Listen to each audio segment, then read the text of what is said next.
കുഞ്ഞു ഷൂസ് ഒക്കെ ഇടാറായിന്ന് എനിക്ക് വിശ്വസിക്കാൻ പറ്റുന്നില്ല. ഡാഡിയുടെ കൂടെ കയറിയിട്ട് സ്റ്റിയറിംഗിൽ വരതാ ആള് കൈവച്ചു തുടങ്ങി. ഇന്നത്തെ ഹാപ്പിനെസ്സും അതിന്റെ ഒപ്പമുള്ള കൊച്ചു വിഷമം ടാരുമോളുടെ കാത് കുത്താൻ പോവാണ്. ദുനിയാവിന്റെ അറ്റം വരെ അതിനു വേണ്ടി പോവാന്ന് കേട്ടിട്ടേ ഉള്ളൂ. അതെന്താന്ന് ഞാൻ വഴിയെ പറയാട്ടോ.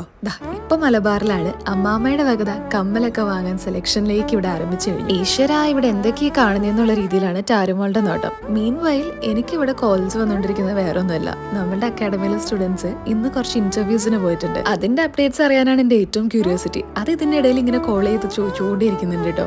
കമ്മലൊക്കെ സെലക്ട് ചെയ്ത് ഞങ്ങൾ ഇറങ്ങി. 2 കമ്മലാണ് സെലക്ട് ചെയ്തത് കേട്ടോ. ഒന്ന് ഇപ്പൊ ഇടാനുള്ള ഒരു സ്റ്റെഡും, പിന്നെ എനിക്കിതാ ഈ ഒരു ഹാങ്ങിങ്സ്, ചെറിയൊരു ഹാങ്ങിങ് വരുന്ന ഈ ഒരു സ്റ്റെഡും എനിക്ക് ഇഷ്ടപ്പെട്ടു. സ്റ്റെഡ് എന്ന് പറയാൻ പറ്റില്ല, കാണാൻ രസമൊക്കെ ഉണ്ടല്ലേ. സമയം പോകാൻ കാരണം ഞാൻ നേരത്തെ പറഞ്ഞില്ലേ, ദുനിയാവിന്റെ അറ്റംന്ന് പെയിൻലെസ് പിയേഴ്സിങ് എവിടെയാ ചെയ്യുന്നതെന്ന് തപ്പി പിടിച്ച് കണ്ടുപിടിച്ചതാണ് ഈ സ്പോട്ട്. അവൾ ഇതൊന്നും അറിയാതെ കളിയും ചിരിയിലും അവൾ എൻജോയ് ചെയ്യുന്നു. പെയിൻലെസ് പിയേഴ്സിംഗ് എന്ന് പറയുമ്പോൾ ഇതുപോലെ മെഡിസിൻ അപ്ലൈ ചെയ്തിട്ട് ഇതുപോലെ ഒരു 1.5 മണിക്കൂർ വെയിറ്റ് ചെയ്യണം കേട്ടോ. മാക്സിമം കൈയൊന്നും പിടിക്കാതെയും തിരിയാതെയും ഞങ്ങളിങ്ങനെ നോക്കിയിരിക്കായിരുന്നു. പക്ഷെ അവൾ എഴുന്നേറ്റു ഒരു 1/2 മണിക്കൂർ കഴിഞ്ഞപ്പോഴത്തേക്കും. എന്നാലും അവൾ അങ്ങനെ കൈയൊന്നും കൊണ്ടുപോയി പിടിക്കുന്നതായിട്ട് ഞാൻ കണ്ടില്ല കേട്ടോ. അവൾക്ക് വേണ്ടിയിട്ട് അവളൊരു കുഞ്ഞുറുമ്പ് പോലും കടിക്കുന്നത് എനിക്ക് സഹിക്കും. എനിക്കെന്നല്ല, സ്നേഹമുള്ള ഒരു അമ്മമാർക്കും പറ്റില്ല അല്ലേ. അതുകൊണ്ട് തന്നെയാണ് ഇത്രയും ദൂരം വന്നിട്ട് ഈ ഒരു പ്ലേസ് ചൂസ് ചെയ്ത്.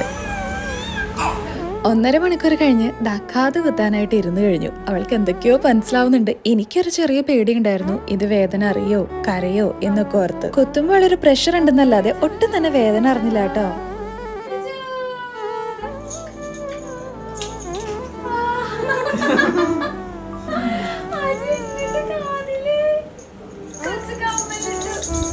അങ്ങനെ ഫൈനലി 2 കാതും കുത്തിക്കഴിഞ്ഞിട്ടോ. ഇപ്പോഴാണ് എനിക്കൊന്ന് ശ്വാസം നേരെ വീണത്. ഇച്ചായന്റെ മുഖം കാണുമ്പോൾ എനിക്ക് അങ്ങനെ തന്നെ തോന്നുന്നു കേട്ടോ. 2 പേര് ഏറ് പിടിച്ചിരുന്നത്. കാര്യം നമ്മളുടെ നാടിനടുത്ത് ഇതുപോലെ ഉണ്ടോ എന്ന് ചോദിച്ചാൽ എനിക്കത് അന്വേഷിക്കാനുള്ള പേഷ്യൻസ് ഒന്നും ഉണ്ടായിരുന്നില്ല. ജസ്റ്റ് ഇൻസ്റ്റാഗ്രാം സെർച്ച് ചെയ്തപ്പോൾ ടോണീസ് ക്ലിനിക് ആണ് ആദ്യം വന്നത് പെയിൻലെസ് പിയേഴ്സിംഗ് ലിസ്റ്റിൽ. അപ്പൊ ഈ ഒരു കാര്യമല്ലേ നമ്മൾ എപ്പോഴും പ്രൊമോട്ട് ചെയ്ത് പറയേണ്ടത്. നമ്മുടെ കുഞ്ഞുമക്കൾക്കൊക്കെ ഒട്ടും പെയിൻ ഇല്ലാതെ കാതുകുത്താൻ പറ്റുമെങ്കിൽ അതൊരു ഹെൽപ്ഫുൾ ആവട്ടെ. അപ്പൊ ഇന്നത്തെ വീഡിയോ ഇത്രയേ ഉള്ളൂ. ബൈ.